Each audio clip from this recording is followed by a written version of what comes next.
Hello everyone, welcome to Career Theory. I am your host Devkumar Sachintala. I have my co-host Bharat Ramesh. Today we have an interesting guest, Jaymin J. Patel, who is a growth coach and a soul mentor for high achievers.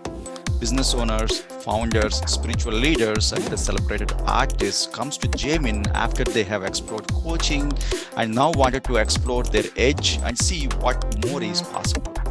Jaymin's mission is to help soul aligned leaders unlock their greatest achievement potential, experience the highest levels of freedom and truth, easily expand into even more abundance in health, wealth, and love.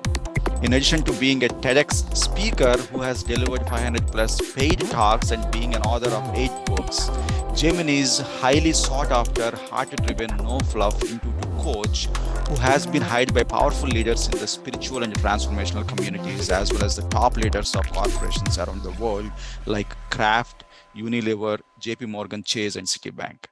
Jaymin has been invited to speak at prestigious stages like the Harvard Business School, the London School of Economics, ASAE, and has been called upon to consult for high-level strategy programs for national governments globally, mostly Saudi Arabia. Most importantly, Jaymin is a dad of 2 incredible kids and shares a beautiful conscious relationship with his wife, Eri.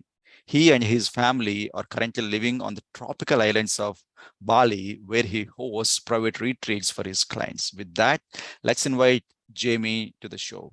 Welcome, Jamie. How are you Hey doing? everyone, so glad to be here. Thank you for having me. Absolutely. Hey, Jaymin, thank you so much, Sai, for that wonderful introduction of Jaymin. And yes, we are excited to get into the show right away. Jaymin, tell us about how was your journey for last several years within your career, within your life. Take us through your journey. It'll be a good start for our episode. Beautiful. I'd be very happy to do that. I am Indian, South Asian, and so I have parents came to America in the 70s, first generation. And as traditional Indian parents, they wanted me to do really well. And so my way of finding love and affection, the things that I wanted was to achieve. Maybe you can relate to that, right? The more you bring home an A plus or an A on your report card from school, hey beta, why not an A plus? And so this was the kind of environment that I grew up in that made me a very what I would call overachiever. Yeah. And over time, I've done a lot of healing around that pressure for validation into what I call a high achiever. I'll get into that later in the presentation. So what this did was it led me to graduating high school 1 year early, getting a full ride scholarship to university where I studied engineering. Then I went to go work for a Fortune 500 company in a leadership development program. And then I went back to get my MBA at Carnegie Mellon. And then while I was there, I picked up a secondary master's in public policy management. Why not? Why not 2 master's degree, right, mom and dad? Wow. So, and I did that. And then I actually launched myself in a very unique place that I feel a lot of pride for. Is a proud achievement of mine is that I became one of the top 5% of earners in the US, 25 and up, when I was just 24 years old. And so I joined into management consulting, was coming at a very high salary, was able to work with top CEOs and big corporations. And I held that role for years. And as I was getting into my late 20s, I started looking at the path ahead and I wasn't quite sure where I wanted to go with all of this. And by this time, why not? I had also written and published my first book. And so I wrote this book simply because I wanted to help people, because when I was in business school, I was one of the 10 youngest in my class. And then I was able to get into not only consulting, but in one of the top consulting firms. And so people were just like, Jaymin, how did people take you seriously at 23 years old to hire you into a role that people are usually in their late 20s or 30s when they're getting it?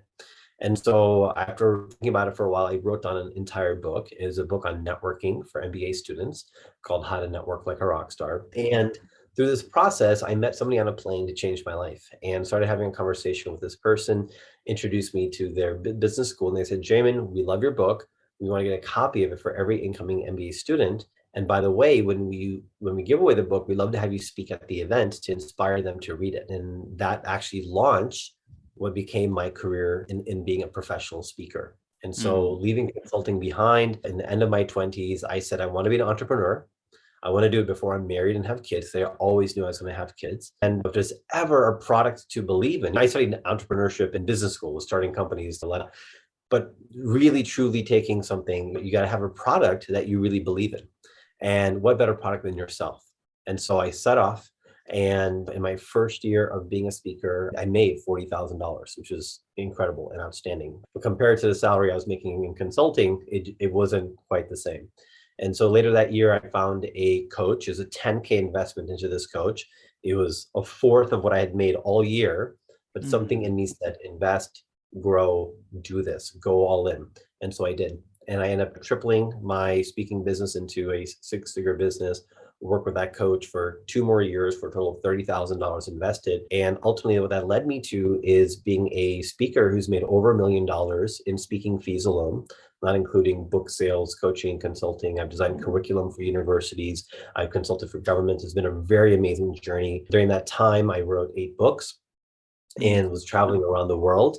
And what I found was, okay, so in the first case, I had achieved success by any standards, right? I was making a lot of money. I was working at the highest levels of organizations, the top consulting firm, and I was exhausted. My body was not being celebrated. I was having that success at the cost of my personal life, right? This is the kind of job I'm sure you can imagine. I land somewhere on Friday night, and then the partners calls me and says, hey, we're having a board meeting on Monday morning.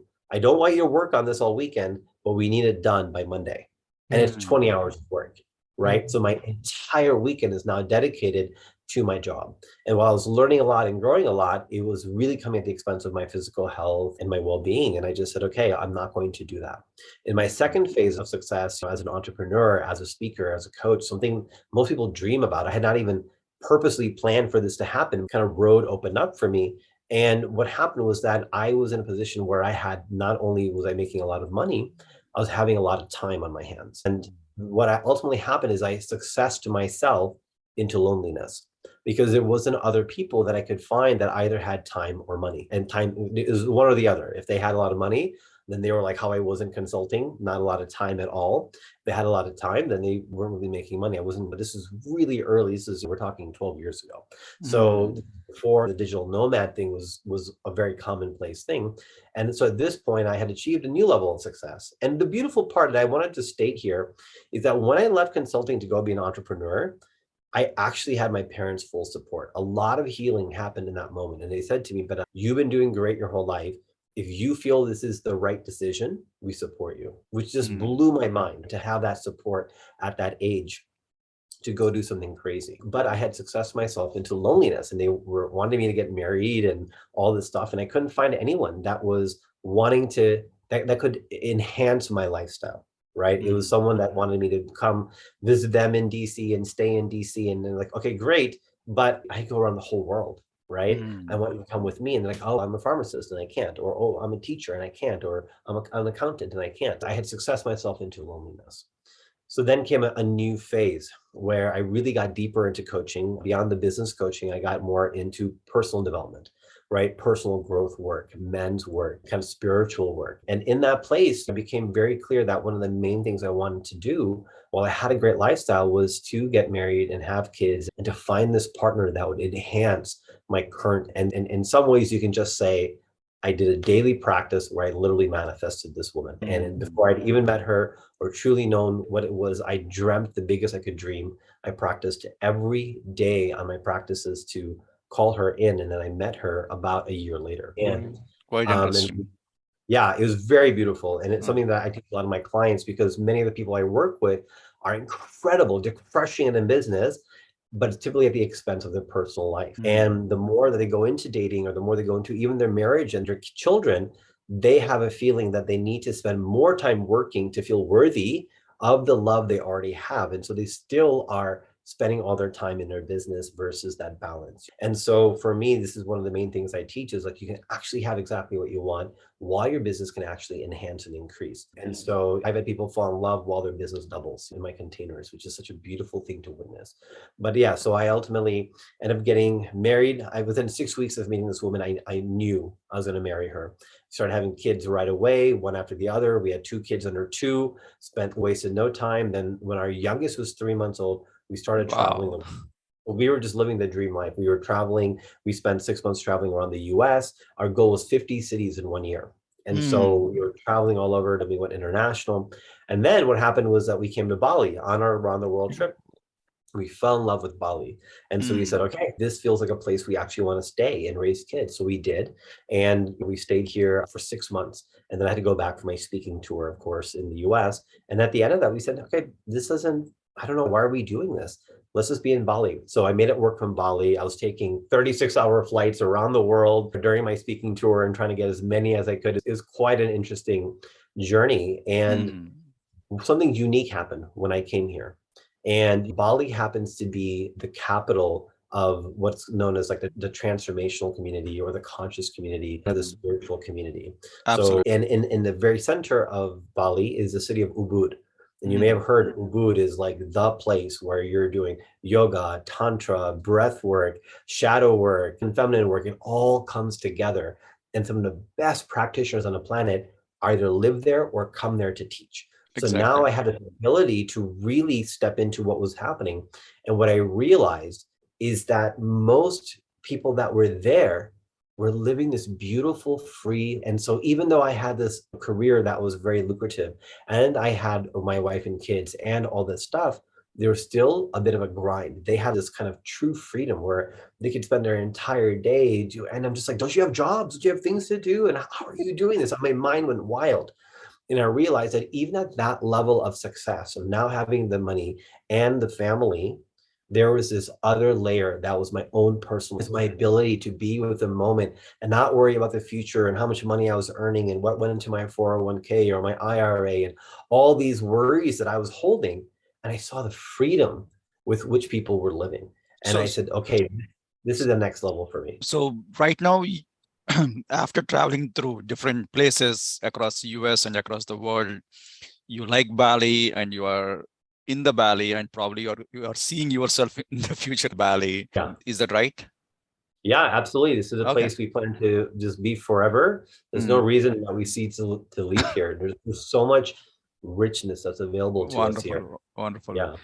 With that, let me ask you a question. At the very young age, you are a high achiever. By many standards, you are able to get 2 degrees from the college. And it looks like something happened at a very young age where you are able to stay focused, where most of the kids at this time, at 20s, at the lower 20s, might get distracted into all kind of distractive behaviors. What made you to stay focused and your 2 master's degrees at that very young age and have that self-realization towards a career progression? Absolutely. Let me tell you, I had so many distractions when I was in my 20s. It was both, right? And I think that's the really important thing. I can't pinpoint the exact moment, but there was this point in my life where I'd see my parents arguing or just whatever was happening. And I just thought to myself, this is not how I want life to be. Like, why are you arguing? I remember I was like 12 years old. And as my parents were having an argument one day, I drew a picture of my mom and my dad of what they were each saying, what they thought they were saying, and what they really meant. And I showed them this diagram of their communication. That must have like, blown okay, their whatever, get out mind. of here, you know? and it was just like, I was just always trying to answer, how can we have this all? Because when I was young, I was cleaning motel rooms, right? I was that pure hustle of like day to day. I wasn't hanging out with my friends. I wasn't doing all this. So I think 2 things happened, Sai. One, there was this desire of, okay, there has to be more than this. And I'm gonna find it out. And I'm gonna tune into, I'm gonna always listen for what's the more that's available. So I had a saying when I was very young, never get comfortable with being comfortable. So that was what my driving force. The other thing is that living in this kind of more conservative dynamic, there was I was very loved, of course, but there was this lack of freedom, right? You're not going out every weekend. You're not doing this. You're not doing that. Grades are first, sports are second, then socializing.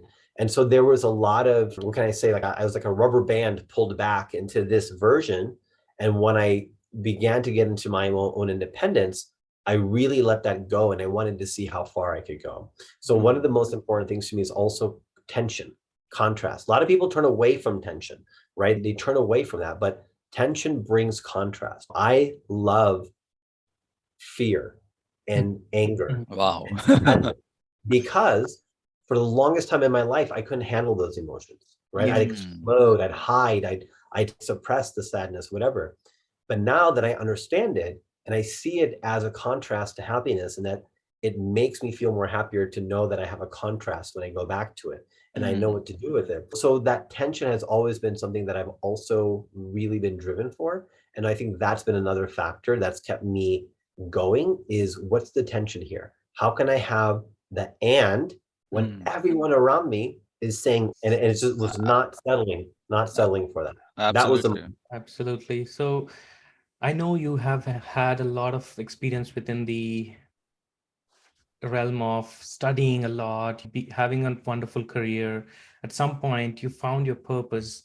And I know a lot of us are struggling. Our audience would be in the same boat where they are going through something extraordinarily well within career, but they haven't found their purpose. What yeah. was your way of looking towards finding the purpose? I know you worked with a coach, but in Yes. general, what was that point where you were like, yes, this is my purpose? And how do someone actually achieve that kind of that level of clarity in their life? Yeah, beautiful. So this is a great question. I love this. So yes, I became obsessed with finding my purpose. I don't feel that a person is really complete until they've connected with their purpose. And Mm, so that's it's truly important. And I also believe that purpose is like an onion, many mm, layers. And as you peel off the layers, they're probably going to make you cry. love Okay. it. So this is the reality of purpose that I came to very early on. And for me in my own journey, I became so focused on understanding, who am I really? What Yes. am I really here for? What is actually aligned? Where do I go?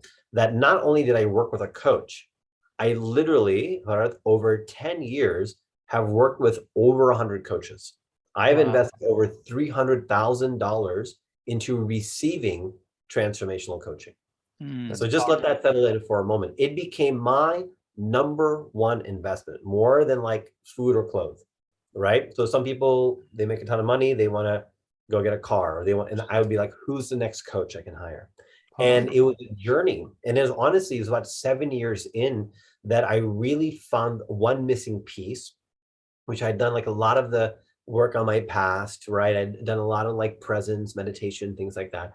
But it's this emotional piece of really understanding the emotionality, because what happens, there are two gateways between an individual and the ability to access the deepest layers of love, connection, expression, creativity, purpose. Okay. Mm, The two biggest barriers or gateways that you need to go through is number one, worthiness, and number two, emotions. The more time you spend working because you don't feel worthy, it's just a distraction from the real good stuff. Okay.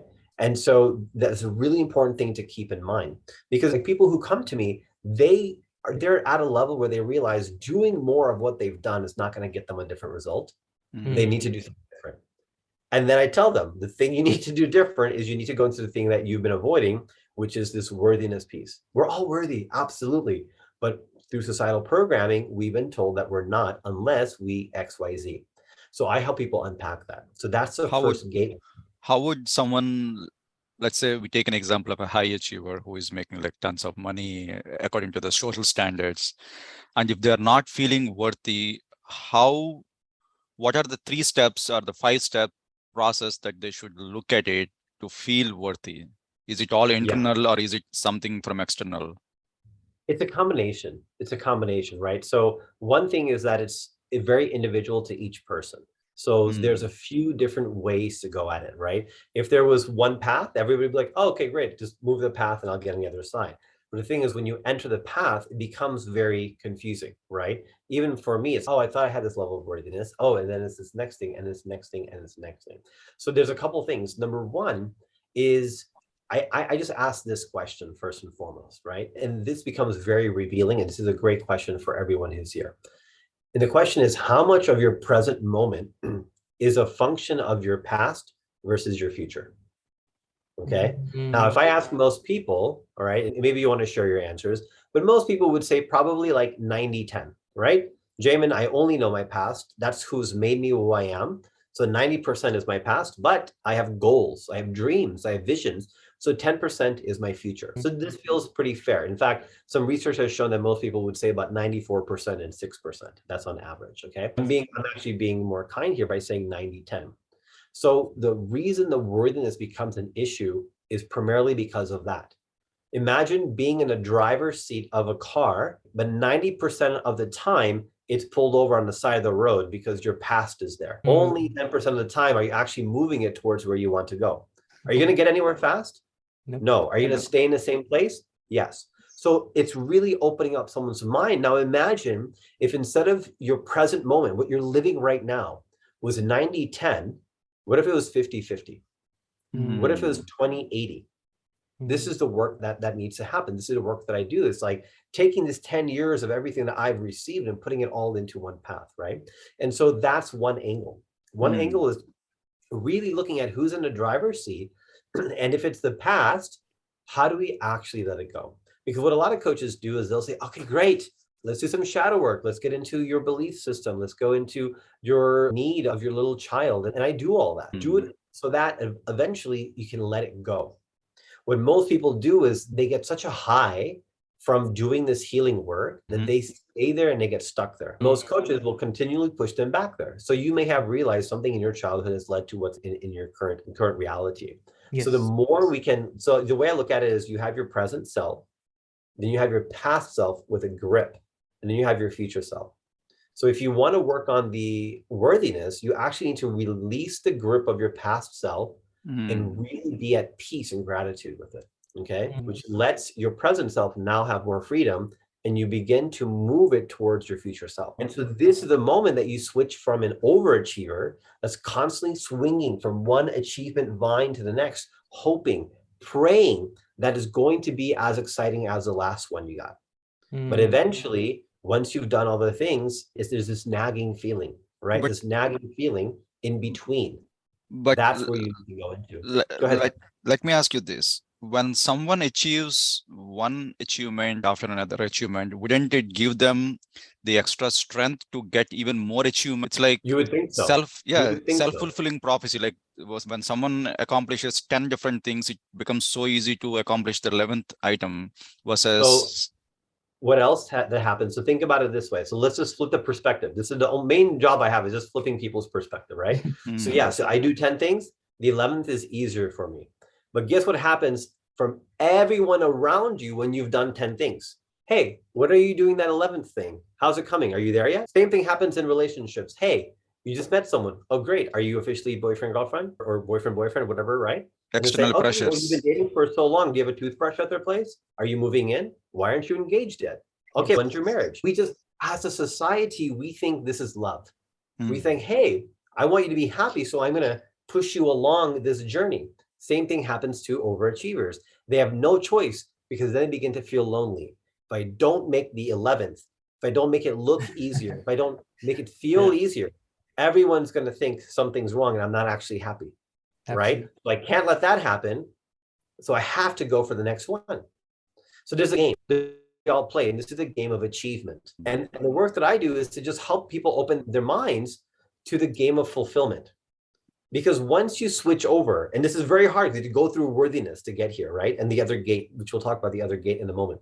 But you have to go through the worthiness to get here, then you play the game of fulfillment. Now, in the game of fulfillment, what happens is literally in my own personal life, in the life of my clients, this is when you're doubling your business while falling in love and taking up a hobby of mountain biking. This is literally what happens for my clients, right? This is the case of my client, Dave, doubled his business from $250,000 to $500,000, fell in love after being divorced for 8 years, and took on mountain biking, right? Because all of a sudden, when you're in a game of fulfillment, you're playing a whole different game. So the way that I say it is you went from milestone to milestone. And when you're ready, let's talk about the final milestone. Let's talk about the final milestone that now people look at you and say, hey, right? Like, why aren't you playing the achievement game anymore? You look so happy. And people are like, shit, I want that. I thought the achievement was a cool thing, but you were actually happy. That's what I want. How are you fulfilled? And people start turning their heads like, whoa, what's over there? So that's what the game is all about. It's switching. It doesn't mean that you stop doing anything and you go into a cave and meditate. That's like the stories that we tell that, oh, if you're not achieving and you're not becoming Jeff Bezos, then you're just going to become some person in a cave meditating. No, there's this middle route, right? There's this Absolutely. game where you switch and exit out of these extremes and you move into where every day, literally the way I describe it and the way my clients describe it, it feels like miracles are occurring every day. You're just Oh, like, what? I This can, too? I Okay, let's can, do it. I can totally understand what you're talking about because recently, me with my family, we went 40 days trip across US, living Love in it. campgrounds and challenge tackling some of the hardest things. But what I realized is, after coming back, when we are in the trip, it was more, we were doing more difficult things, but with a lot of joy versus we are doing less difficult things at home without the joy. That joy, that happiness is the one that made a lot of difference when we were tackling late nights, or it could be like walking in the forest with the Mhm. kids, with the Yeah, bears and cougars around us. It's the joy. It's not, I'm not trying to be like project the joy, but can understand what you're talking about. yeah. With that, let me ask you about when someone becomes a high achiever, don't you think they have most of these questions answered? Because once these footsteps, or once these foundational questions are answered or clarified, then only they'll be able to make more progress and enter into the status of high achiever. But how does your coaching helps them to unlock? And if they are unlocking, what is it that they are unlocking? Great question. So we have our overachievers who are swinging and trying to, they're in a loop. They can't not achieve because then their identity is so tied to it. And so then we go through the phase of the worthiness, right? Saying, listen, what if you were worthy without having to do that next thing? And people go, nope, no, this is who I am. The only thing that some people say to me, Jim, the only thing I need is more time. Then I can do everything. I can do it, right? And I say, okay, great. I know you can do it. And what else is it that you want to be achieving? So it's unlocking that worthiness piece. It's a belief work, right? So it's getting down into the core beliefs that I'm only worthy when I achieve. And therefore, if I'm done achieving, I need to go to the next thing, right? Mm. And so it's unlocking this pattern and shifting the underlying beliefs. Now, this could be a lot of things for a lot of different people, right? So for some people, the belief might be, I'm not enough. For some people, the belief is, I'm not worthy. For some people, the belief might be the world's not safe. For some people, the belief is when I'm busy, I'm lovable. So Mm. everyone has, so this is the real fine needle work, right? So this is when we do reparenting journeys. We go back into their little child, we go into their psyche, we find out what that need is, we understand how they can get that need. And literally, I have had people who have had 34-year trauma, like for 34 years, they're holding on to this thing and they come onto call and they just go, I can't even remember what it was. Right. Yes. So there's a lot of like psychology, spirituality aspects, but there are tools that work, right? Parts work, beliefs work, inner child work, right? Like shadow work. These are all modalities that exist out there. But the problem is that they're being used individually. There's Mm. not really any other place that I know where all of them happen. So the other piece though, this is the thing. This is the second gateway that I was mentioning earlier. This is what makes it possible. The reason so many people hesitate, even when they do the psychological belief work, right? They go, okay, I am worthy, I am strong, I am whatever. That's like really like kindergarten level stuff. If you really want to graduate, not only do you need to do that, but you're going to face the second gate. And the second Mm. gate is emotions. So what happens is all of a sudden, if I tell you, hey, you actually are worthy without your next achievement, first is disbelief. And then anger, how can you even say that? And then fear, what if I'm right? And then sadness of all the life that you've wasted spending on something that wasn't truly you, but you don't know how to get out of it. And then even deeper layers of shame and despair of, oh my gosh, like I haven't been who I've been wanting to be. I haven't been giving my family my best. I haven't been giving my friends my best. I've been giving my work my best and giving the leftovers to the rest of my family, like guilt, shame, right? So what do? You're gonna run like a jaguar the other way because people Mm. don't want to go into that because not because emotions are positive or negative, but because as a society we are told and taught that emotions are positive or negative. Positive emotion, joy, happiness, orgasm, pleasure, emotion, sadness, fear, shame. So, like we need to, first step that I do here to help open the gate is I actually have to reteach people emotions. For me personally, shame was an emotion that I avoided for 30 years of my life.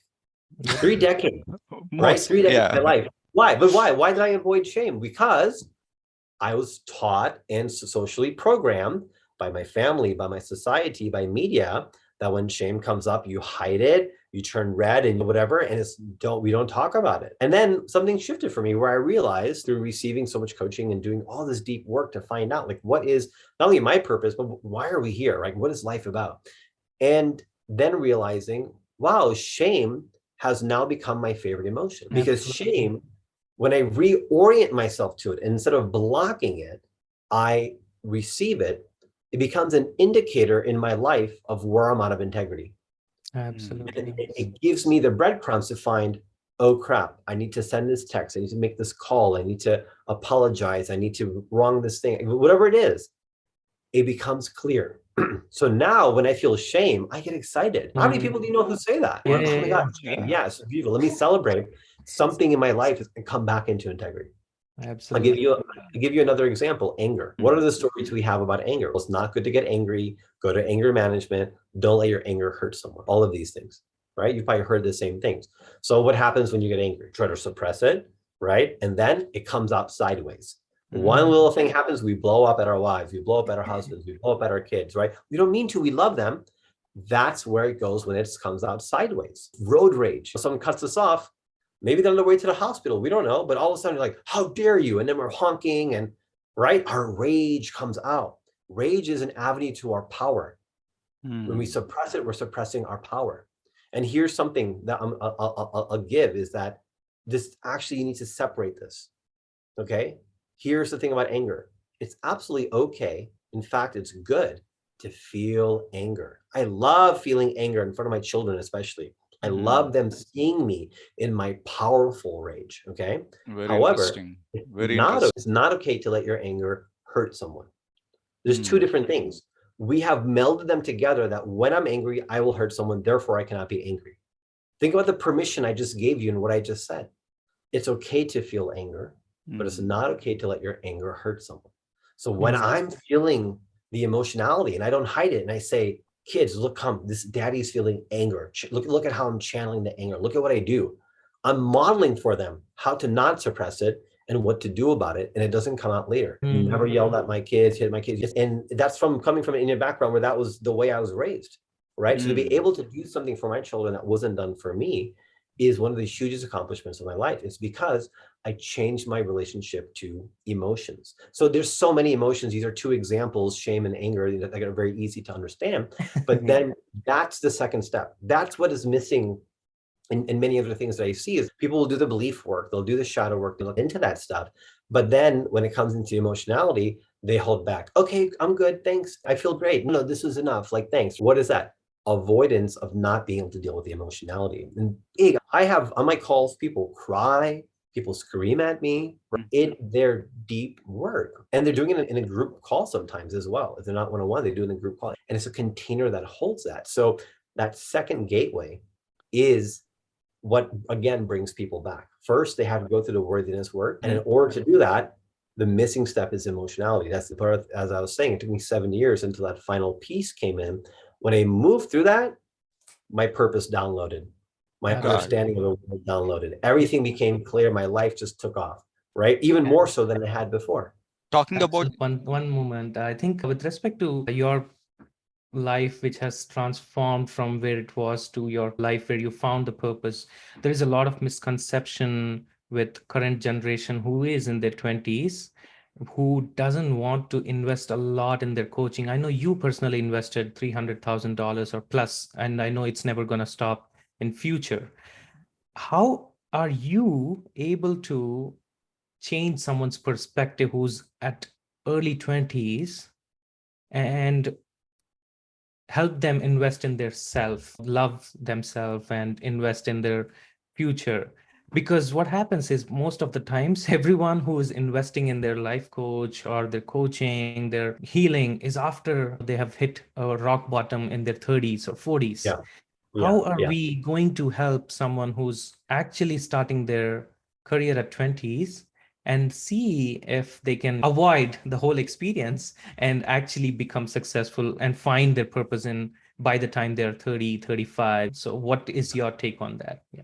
Amazing question. So I have a couple different answers to this. Number one, what we're doing right now, what Mhm. you both have done by just inviting me and opening up this conversation. This is Yes. in such service to the future of humanity, right? What we need less of on this planet is people like Jeff Bezos who are hoarding all this money and not even like end world hunger, right? Like all this stuff can happen, but there's something misaligned there, and they're becoming the epitome of overachievement. What we need are models of high achievement. So that people, those young people can say, okay, I can look at Bezos, who just got divorced, who's hated by all these people, has a lot of money, or I can look at this person who's literally having an amazing life and having everything that they want come true. Where am I going to direct my energy? Right. First and foremost, the conversations that we're having. Number two, it's when they listen to stuff like if you're watching this and you feel permission in what I'm saying, you feel a part of you relax, that's your clue. That means you're ready, right? Love it. If you're listening to this and you're like, yeah, here's some bozo in Bali, great. It doesn't matter to me. I know what my life is about. I know the journey, and not everyone's going to be ready. But if you're feeling that permission of like, oh my God, I have permission to feel anger or shame. Oh my God, I have permission to know that I'm worthy. Oh my gosh, I have permission to chase fulfillment instead of achievement. Like whatever that is, whatever it is, we have so many golden nuggets already that have come through. If you feel the permission in that, just know that you're ready. And it doesn't have to be me. Find any coach, right? Hopefully find a good one that knows what they're doing. Start your journey, start your path, right? And then the third thing is that I would say is just on that last part, not everybody is ready. I'm not standing here. Absolutely. I don't think the world will be solved if everybody gets coaching. Suffering is important. I'm not suffering, but pain. So suffering is optional, but pain is there, right? Like the things that lead us to fear, anger, sadness, despair, they're always going to be there. I want to be very clear. It's not like I don't feel those emotions. I feel them, but I know what to do, right? And what happens when I know what to do is that when I have this sort of thing, happy, angry, happy, sad, happy, fearful, I know how to, it's like a roller coaster. I just let the momentum build on the way down. I go all the way in, baby. And then I come up on the other side. And you know what that means? More joy, more pleasure, more orgasm, expansion, more abundance. That's what, so most people, they're living flatline. They're just doing this. They're avoiding. Oh, this is too happy. Oh, I shouldn't be so happy. Oh, this is sad. Turn on Netflix. Oh, this is happy. I shouldn't be so happy. Oh, this is sad. Watch some porn, whatever. They're just here. Basically, Right? they're living in a two lines, so they don't want to go across those lines. Scary. Now talking about Imagine the life like journey, this. yeah, absolutely. It's like a graph goes up and down between those two lines.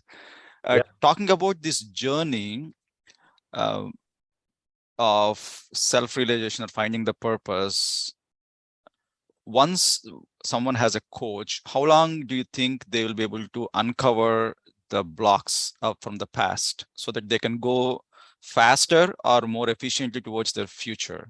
Is it like a couple of months, couple of weeks, or is it completely different? There's three factors that influence this. Okay, depends on the personal volition of this individual and how willing they are to do the work. The number one factor that will get in. If you really want to know, if you have the curiosity and thirst that I had, you will stay dedicated for 10 years until you get there, right? But I don't believe that everyone else has to spend 10 years, $300,000 going all around the world to every retreat, every coach, every webinar, every masterclass, and work with over 100 coaches. That's not everyone's path. I had that volition.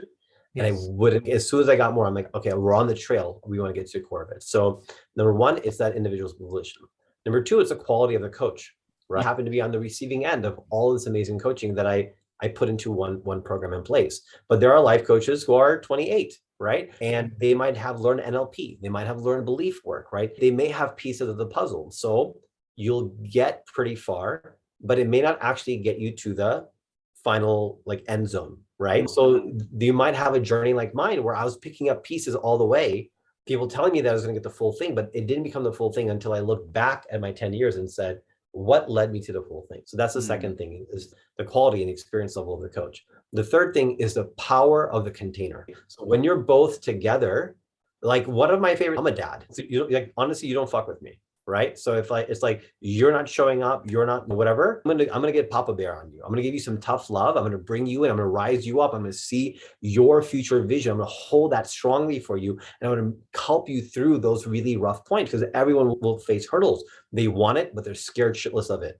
And that is always going to be the tension that is there for purpose. They want it, and they're scared shitless of really knowing. What happens when I know? Will my life be over? Will I be bored? Will I feel like I'm wrong? All these fears come up. So you need a container that's really going to hold that process. So this is exactly what I do in my containers. And my containers, usually people get this within 4 to 6 months. So for me, one of my biggest pride points is I've taken everything that I've learned from these 10 years, 300,000 invested, 100 plus coaches that I've worked with. And, I'm an engineer. So I formulated, okay, what is the structure? How can I put a structure on this? And I put a structure into it, and I have a 4-phase model. Each one takes a month. For some people, one cycle is enough for them to get there. For certain people, they do a cycle and a half and the light bulb goes off. So it just depends. I have one thing which really was picking my brain from the time you mentioned this about manifestation. You manifested your wife, you manifested everything that you are doing in life. What are the steps that you would suggest for someone who's sitting there thinking, I want this in life, I desire this in life, but I don't know, I have no clue how to manifest anything. Yeah. And I can see you have mastered it for sure. And I wanted to see your take on how would someone actually manifest anything that they desire in their life. Beautiful. So I'm not willing to share my specific Yes, practice because yes, it is super powerful. yes. But what I can do is I can tell you the number one thing that people do wrong. Okay. Whenever people are taught about manifestation and all of these things, right? They do the vision board, they see what they want, or they make a list of the partner and the qualities or what they look like or whatever. The real trick to manifestation is not what it is that you desire, it's how you feel when you have it. If you focus on how you feel when you have it, it collapses the time for you to get it. People go, tell me exactly. I hate these coaches. It's always a joke in my calls. People say, I'm feeling confused. And I go, okay, I can be a regular type of coach and say, let's draw it out. Let me ask you questions. Let's make it very specific. And I go, I'm not the coach. I'm going to say, what are you feeling? Where do you feel it? Go into that. And also, because here's the other beautiful part, because they've done the emotionality work where they're now connected to their emotions versus in combat with them, the emotional feeling is much more clear. They're a clear channel at this point, right? So they're not holding these reserves of things from their we've all had difficult childhoods or bullying or hard breakup or heartbreak. There's all of these things. We all have them. And so they make us wonky on the inside, and then we can have this explosive part explode into sadness, explode into anger, explode into shame, explode into depression, right? I've had people literally have a mental illness diagnosis that completely just like reversed it. Like they're like, okay, no, I feel like I'm good. Like they toned down the medicines and they're so happy. And he writes to me and he goes, Jaymin, like fear and sadness have become my best friends. Imagine a person living their entire life afraid to feel sadness. As soon as this little bit of sadness would come, they take a pill. Okay. Imagine they're like decade of their life. They feel sadness, they take a pill. This is the worst thing that could be happening is if I feel sad, then I'm going to become depressed. I have to take a pill. And in 6 months, they're now not needing to take the pill, and they tell me sadness is their best friend. So this is what becomes possible. But this is why the feeling work is also important with all the other work. It's the cycle. That's what I'm saying. It depends on how much you clean out the first time, if you need to go around the second time or not. It has X amount of stuff inside. It took me 10 years. Come on. Like that's what I went through to get to where I am. Absolutely. Yeah. Now, let me take this from a different vantage point, such as talking about the souls, emotions, and all of that. And let's apply it to a corporate level, to the organizations. How can you take this and apply it to the corporates? Like, how does a corporate get benefited by having this work done? Because corporate is a different animal compared to what we know. Yeah, totally. It's an Um, animal I know very, yeah. very many years in it, consulting for it, advising it. So there's a couple different ways. This is a really beautiful question. First and foremost, if you are a leader and your Mm, work demands excellence, then you are going to be, and you haven't done all this work, you are going to be putting all into your work. You're not going to give your best to others. Now, what that means is number one, you're not going to give your best to your family, and you're going to feel this uneven balance, and you're just going to be in a stress state. When you're in a stress state, you're not at your highest creativity, you're not Mm, at your highest contribution. Imagine a mm, workforce that is at their highest creativity and their highest contribution, right? Now they can more easily do work. And here's the thing, in the corporate world, there's a system of draining, okay? So the meeting drains me, then I go home and it drains me, and I come on Monday and it drains me, and it's just everything's draining. So what do we do? Coffee, Red Bull, right? We're trying to externally fill the energy. Imagine a corporate environment in which each thing is filling. Then so when you're mm, doing this work, now you're showing up your most excellent at work with highest creativity, highest contribution. You're feeling so celebrated and excited about who you're being at work that you change who you're being at home. Okay. mm, And it becomes a full cycle thing. The other most important thing is within the work environment, within the team environment, mm. individuals who are caught in this trap are not giving their best to their coworkers, right? And Absolutely. or to their employees. So now you have people who are depending on you, who are relying on you, who are seeking you as the leader to lean on, and you're actually not that clear channel inside. So you're actually not giving your best leadership to your organization. You're not giving your best leadership to your team members. There's multitude of ways that this actually becomes revolutionary. And in fact, I began to do culture consulting for certain organizations to begin to test this on a full scale model of what actually happens when you have a culture that can actually move through this. Because a lot of the other things that I talk about, and this is a huge thing that came up during COVID when I was speaking, so many corporates reached out to me and said, Jaymin, we have this great resignation happen, right? We have people burning out. We have people who don't know how to say no. We have people who don't know how to make requests. This is a key part of what I do. This is one of the most like foundational pillars. I said there's 4 pillars. This, having boundaries, making Mm, requests, and not just like boundaries as in, okay, no, you crossed my boundary and I'm not going to do that, but boundaries that don't get the other person defensive. Can you mm, imagine that? Can you imagine having strong boundaries and not having a fear of the other person getting defensive or angry or sad or responsive in any way? There's a magic to that, right? There's an ability for all the things that I get to do in my life, but I get to do them so easily because I'm not cleaning up messes. I'm not saying yes when I mean no. I'm not saying no in a way that there's a whole artistry to communicating that happens when you do the full round of work, right? And so mm, what I'm experimenting with is actually bringing this into corporate cultures, and first step being building on how do you create this culture of connection where boundaries are like a completely different ballgame, right? Most people's boundaries come from their no. I mm. teach how boundaries come from your yes. wow, Awesome. And that's very so powerful.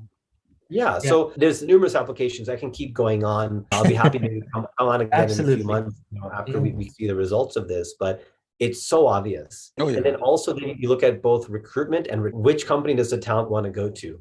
Which company does the talent want to stay in? You look at a cost of retraining people and people leaving and all this sort of stuff. You're creating an environment, a culture that is keeping people because they feel seen and heard. That's what Mm, everybody wants. And yeah. so when you look at it from the psychological perspective of what we deeply desire, the writing's on the wall. It's really Mm. exciting stuff. Really exciting stuff. Sounds amazing. I know we are really short on time, and I love this conversation. It's a pleasure that we got such an amazing content today. And I want to do this again with you, Jamin, if in near future we want to see how we can actually target a specific concept or the kind of things that you were talking about. Before we actually end the session, I wanted to see how can someone reach out to you and what is that you're offering to our audience in case they want to reach out to you. What is that some things which you can empower their life with, or with respect to career, health, love, relationship, every aspect that is possible. Yeah. First and foremost, just thank you for having me. I love Oh, bringing this conversation and Yeah, having this. As you can tell, I get so far. This is my passion. This is my absolutely. mission. I Absolutely. get so fired up about this. So it's great to share this. Thank you for everyone who's watching this. And hopefully you take it into your lives and you begin to be your best, feel your best, give your best, right? Yeah. Because that's what we're all really here for, a general level versus the specific. So people can find me. I'm on LinkedIn. You'll tag me in here. I'm on Yes. Instagram. I'm on Facebook. Here's what I'll say. If you want to find me, you will. Okay. oh Mm. yeah. Out there, it's incredible. If you do find me, I'm happy to share. I have a masterclass called I'm Successful Now What? So Mhm. especially for people who are on that path and they achieved the thing and then now what? How do I outdo myself, or how do I make this feel actually satisfying? And it's a really beautiful course where I outline one of my most powerful tools or models called the Diamond Path Life Mastery, where it lays Mm, out like 22 areas of life and shows how they all relate to each other. So mm, power, sex, creativity, expression, joy, happiness, money, impact, legacy, success, business. What is the map of how these fit together and what can you do with that? So it's usually something I charge like $200 for when I teach it. I'd really be happy to gift it to people at this point. It's just so powerful. I want it in more hands. mm. Love So it. yeah, reach out to me. I'll be happy to share that with you. But just to chat, be in my field. I feel like I post a lot of really inspiring content. So hopefully I can serve. And whether it's Absolutely. me or anyone else, find a coach, find a mentor, make the investment of money, time, effort. It's the ROI on this stuff Yes. is wild. We're all sitting here talking about where should we invest our money? Real estate, crypto. What's the biggest ROI? Dude, screw that. What about an ROI on yourself where you're not having one? So Absolutely. that's my advice for One everyone. one one last question I wanted to ask is, with the outbreak of technology, I would say, I choose to use the word outbreak because the Yeah. technology is so widespread. Why would someone need to invest their money with a coach versus an online digital course? How does it make a Like a difference? self-study course, you mean? Yeah. Like I said, right? So there's going to be these moments where a person is going to hit the, and Mm. so number one, if you have the volition, great. So, you can go, look, you can go read podcasts or read books, listen to podcasts, take an online $99 course, whatever it is. You can go do that. You can absolutely do that. There's actually, I encourage it. If that's who you are and that's where you are right now, there's no shame in that. That's actually an amazing step when you begin to listen to podcasts like this and take those steps. Yes. Great. But we all know the difference between incremental transformation, right? And like huge step transformation. And it just depends. It's like I took a 10-year path. I share that 10-year path condensed into a few months. If Mm. that sounds like you, if you want to collapse timelines and get to, where I and my clients are in a shorter amount of time, then you have a choice. You have a choice to do the podcast and the books, and Wonderful. hopefully it'll work, Wonderful. Yeah. or you go full in, and that's where the real ROI comes. Absolutely. Absolutely. With that, we are at the top of the hour. Thank you so much, Thank you all. Jaymin, for taking the time and joining us from Bali live. Thank you so much. Thank you Thank you all so so much. much. And I Yeah, would Thank you. definitely connect you, so we can end the recording.